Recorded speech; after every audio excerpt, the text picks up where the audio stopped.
Olá, meus amigos, sejam todos bem-vindos a mais um vídeo aqui no nosso canal. Amigos, hoje nós vamos falar sobre um verso muito interessante e também muito intrigante, que é Êxodo capítulo 7, versículo 1.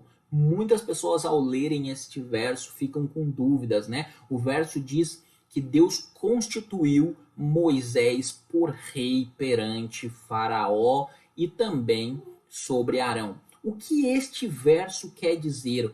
Como entendê-lo? É isso que nós vamos discutir neste vídeo. Antes de nós entrarmos no conteúdo do vídeo propriamente dito, eu gostaria de convidar você que ainda não se inscreveu em nosso canal, que está assistindo este vídeo, a inscrever-se em nosso canal, certo? E ativar o sininho das notificações para que o YouTube avise você sempre que nós postarmos vídeos novos aqui.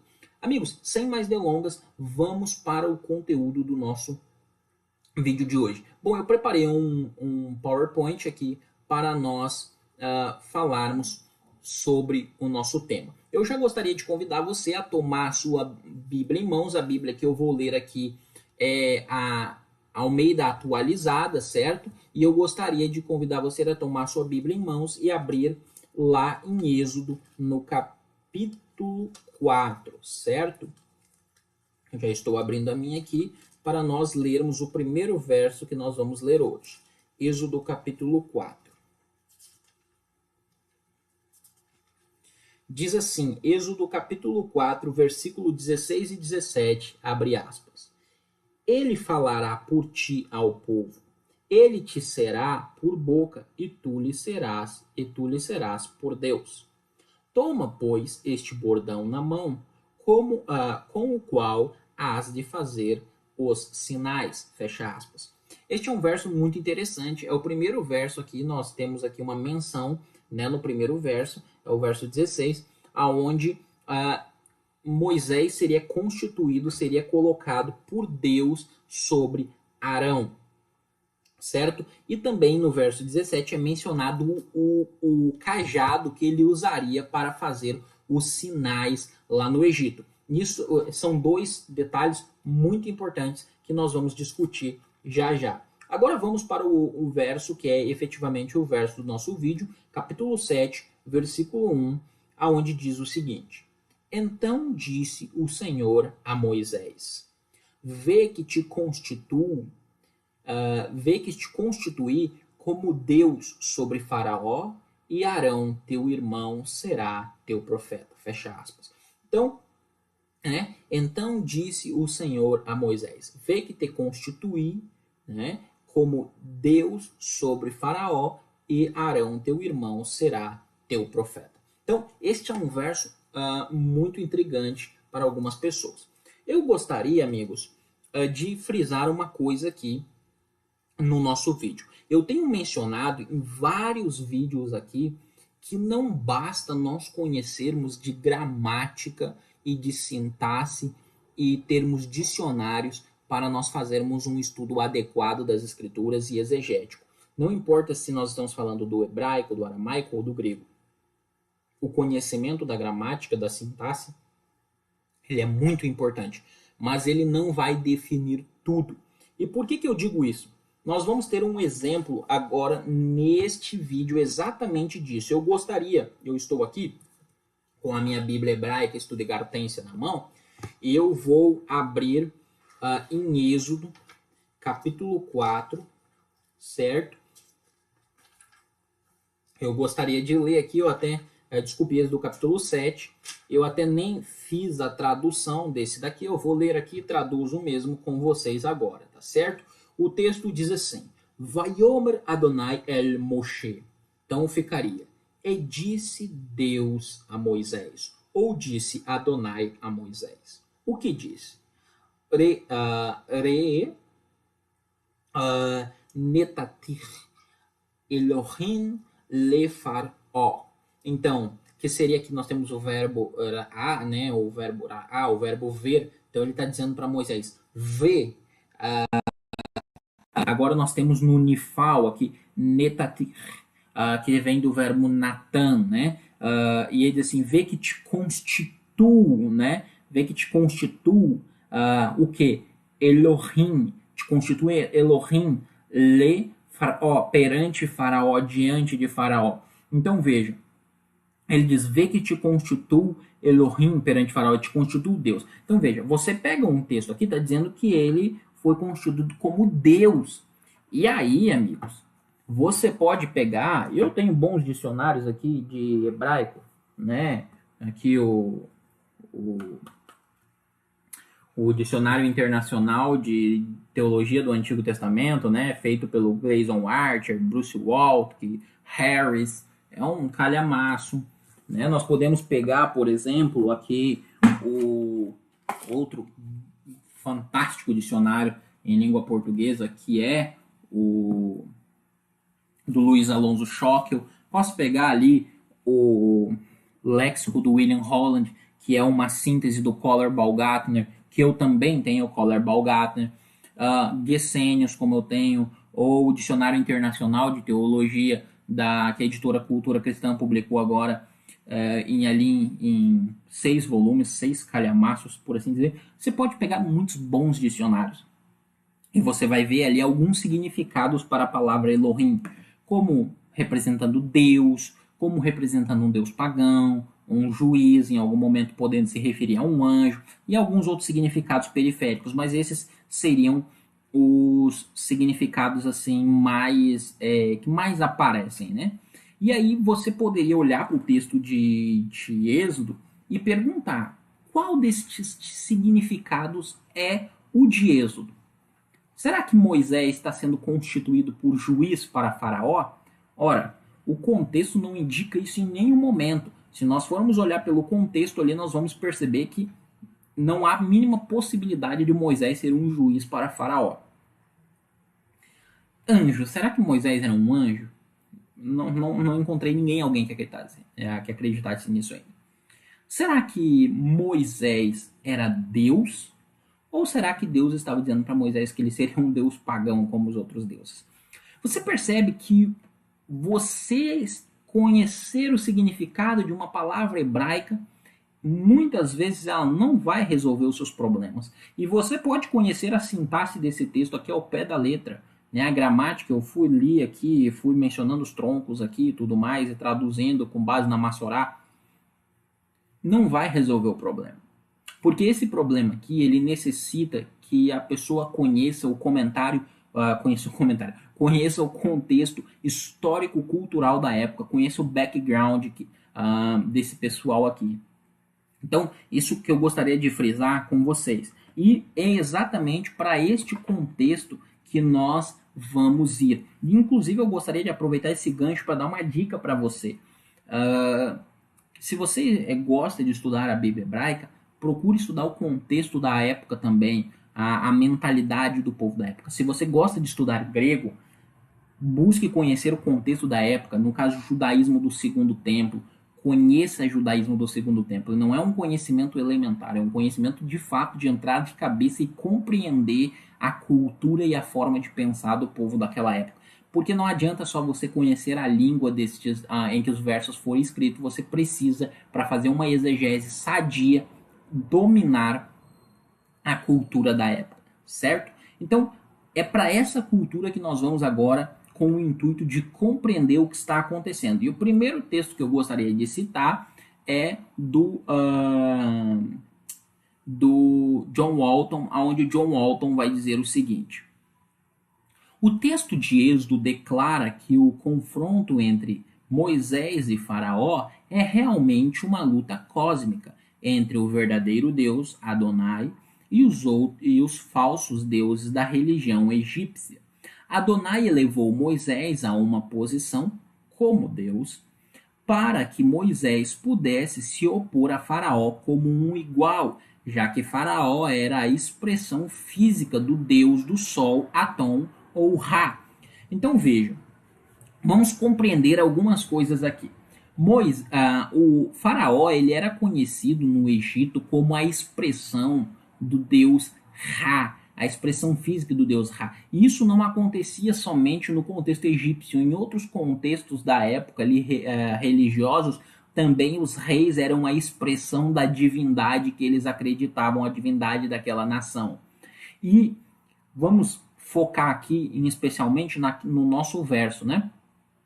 Então, veja, qual é a compreensão de Faraó e também dos egípcios. Você precisa entender a cosmovisão desse pessoal, o background aqui deles, tá? Eles acreditavam. Então você imagina, você tem Faraó, além dele ser o líder da nação, ele também é o indivíduo que ele é considerado a expressão de Ra na terra. Então a palavra de Faraó é a palavra de quem? É a palavra de Ra.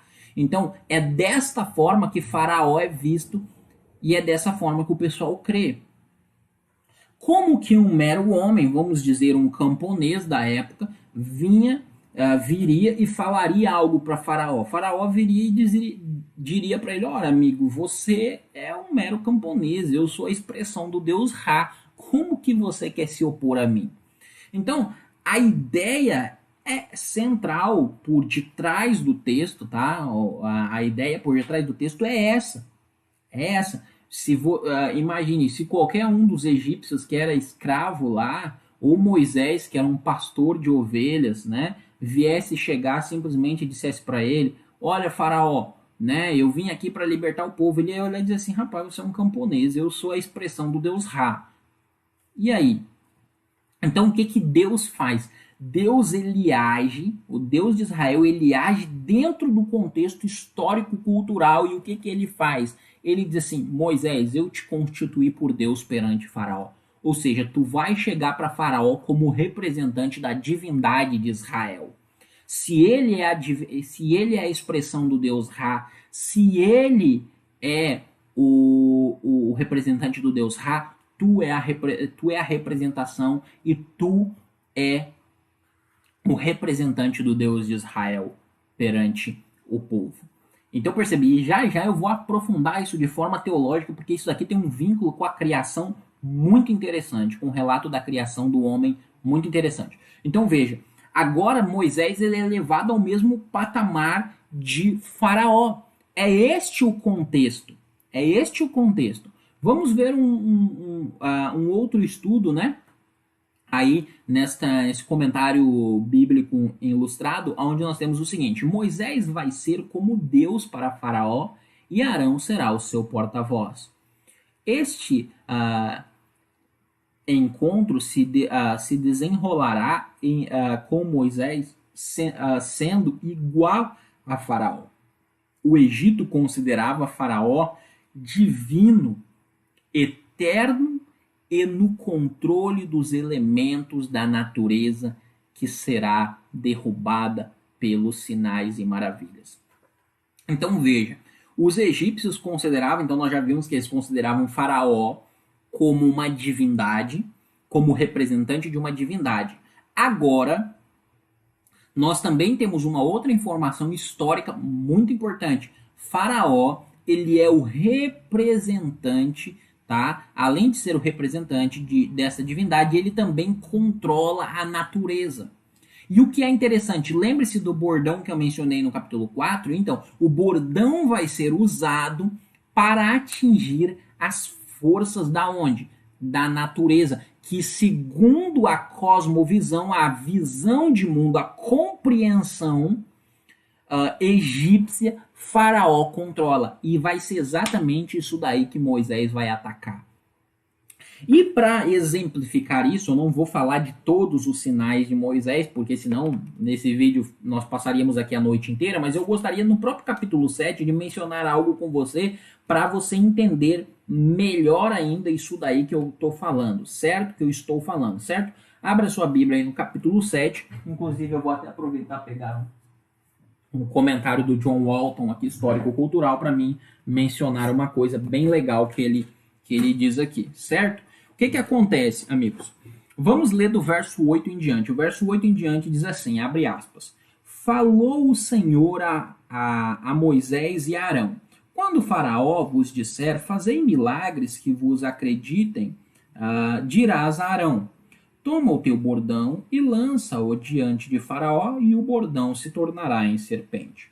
Então Moisés e Arão se chegaram a Faraó e fizeram como o Senhor lhes ordenara. Lançou Arão o seu bordão diante de Faraó e diante de seus oficiais, e ele se tornou em serpente. Faraó, porém, mandou vir os sábios e encantadores, e eles, os sábios do Egito, fizeram também o mesmo com as suas ciências ocultas, pois lançaram eles cada um o seu bordão, e eles se tornaram em serpentes. Mas o bordão de Arão mas o bordão de Arão devorou os bordões deles, fecha aspas. Então aqui nós temos uma narrativa muito interessante e nós precisamos considerá-la, para que você tenha uma compreensão um pouco mais ampla, então, de como que Deus está agindo aqui dentro desse contexto, dentro de um contexto onde você tem uma cultura muito arraigada, esse povo tem uma visão, e Deus está usando Moisés exatamente para quebrar essa visão, e por isso que Moisés é colocado como Deus perante Faraó. Por quê? Aí eles vão fazer o quê? Porque aí eu fico me questionando, por que Deus, né, mandou que ele jogasse a vara e a vara se tornasse uma serpente? Pensar isso. Porque a vara, Moisés poderia jogar a vara e a vara não poderia se tornar um leão? Moisés poderia jogar a vara e ela poderia se tornar o quê? Poderia se tornar uma águia? Moisés poderia jogar a vara e ela poderia se tornar um animal muito feroz. Mas por que a serpente especificamente? Existe um elemento histórico e cultural muito interessante aqui. Vocês estão vendo aqui sobre a cabeça de Faraó, essa serpente? Bom, deixe-me abrir o comentário histórico-cultural para não ficar somente nas minhas palavras. E eu tenho certeza que vocês vão achar muito legal a compreensão a qual nós vamos chegar no final desse vídeo. Na página 102, o John Walton diz assim: serpente. A serpente era considerada uma criatura sagaz e mágica no Egito. A deusa protetora do Baixo Nilo. Então, Wadjet era considerada a deusa protetora do Baixo Nilo, né? Que ela era uma serpente. É representada por uma cobra, tá? Uraeus, na coroa do faraó, no caso a coroa que eu mostrei para vocês aí, tá? Que por sua vez passou a ser um símbolo do poder do faraó. Então veja, e aqui vai inclusive citar aqui também Aposes, que é um inimigo representado por uma serpente também no contexto egípcio. Mas veja, você tem a deusa protetora do Egito, que é do Baixo Nilo, que ela é uma serpente, representada por uma serpente. Na coroa do faraó, eles colocavam o quê? Uma serpente. Essa serpente, eu até comento isso num vídeo que eu fiz há pouco tempo atrás, aqui no canal, sobre a serpente dentro do contexto aí do Antigo Oriente. E a serpente, então, ela se tornou um símbolo do poder de faraó, da força de faraó, da sabedoria de faraó. Então veja, a serpente, além dela ser uma divindade egípcia que expressa a força dos egípcios, que expressa a sabedoria de faraó, a força de faraó, o poder de faraó, ela é uma divindade. Por que Deus mandou Moisés criar exatamente uma serpente? Ele sabia que o que os egípcios fariam? Mandariam uma serpente. Quando os egípcios, agora pense comigo, quando os egípcios, aqueles sábios egípcios, atiraram o bordão deles e eles se tornaram em serpentes, e a serpente de Arão comeu a serpente deles, o que se passou na cabeça daqueles egípcios? Meus amigos, eles entraram em parafusos. Foi um choque. É porque, como nós estamos fora da cultura da época, nós não estamos naquela cultura, quando nós lemos o texto, nós passamos por alto esses detalhes históricos culturais. Nós passamos por alto esses elementos. Poxa, uma serpente comeu a outra. Mas para quem vivia naquela época, o camarada que olhava para Faraó, todos os dias via Faraó com aquela serpente na cabeça, entendia que a serpente é um símbolo de sabedoria, e ele acreditava piamente naquilo. Agora ele vê esse símbolo sendo pisado, vamos usar essa linguagem, por um Deus, que seria Moisés, que é representante de uma divindade maior que a divindade de Israel. O que passou na cabeça daquele pessoal? Aquele pessoal começou a entrar em parafuso. Então foi o primeiro passo. Então é dentro desse contexto, por isso que Deus diz, eu te constituo como faraó, porque Deus vai ao nível histórico e cultural de faraó para falar aos egípcios e falar ao povo de Israel. É por isso. Então eu gostaria de ler o último comentário aí, que é do Cassuto, o erudito judeu Humberto Cassuto, onde ele diz o seguinte: embora o próprio faraó fosse considerado uma divindade, ele está acostumado a ouvir os profetas do Egito, se dirigindo a ele em nome de seus deuses. Agora você aparecerá diante dele como uma das divindades, que não falam diretamente, mas através de seus profetas. Arão, seu irmão, será seu profeta, e ele falará em seu nome a Faraó. Essas palavras possivelmente contêm uma amarga reflexão irônica sobre as divindades egípcias que têm boca e ainda não falam. Então veja, e aqui nós temos ainda como o Cassuto, esse erudito, cita uma ironia ainda. Mas perceba que sempre Deus vem num contexto cultural, Deus vem dentro do contexto da época, Deus fala dentro deste contexto. Então, para essa mensagem fazer significado para nós, nós precisamos entender este contexto. Então, amigos, o significado de Moisés ser feito Deus perante Faraó é que ele seria um representante de Deus perante Faraó. Isso está ligado à criação. De que forma? Eu aconselho você, eu vou falar de forma bem rápida aqui, mas eu aconselho você que ainda não assistiu a assistir o meu vídeo que eu falo sobre a natureza humana no Gênesis ali, antes do pecado. O que acontece? Na criação, quando é dito que o homem seria feito à imagem e semelhança de Deus, é usada duas palavras, tselem e damar. Essas palavras, elas querem dizer imagem e semelhança, e é interessante por quê? Porque elas implicam na imagem esculpida de uma divindade.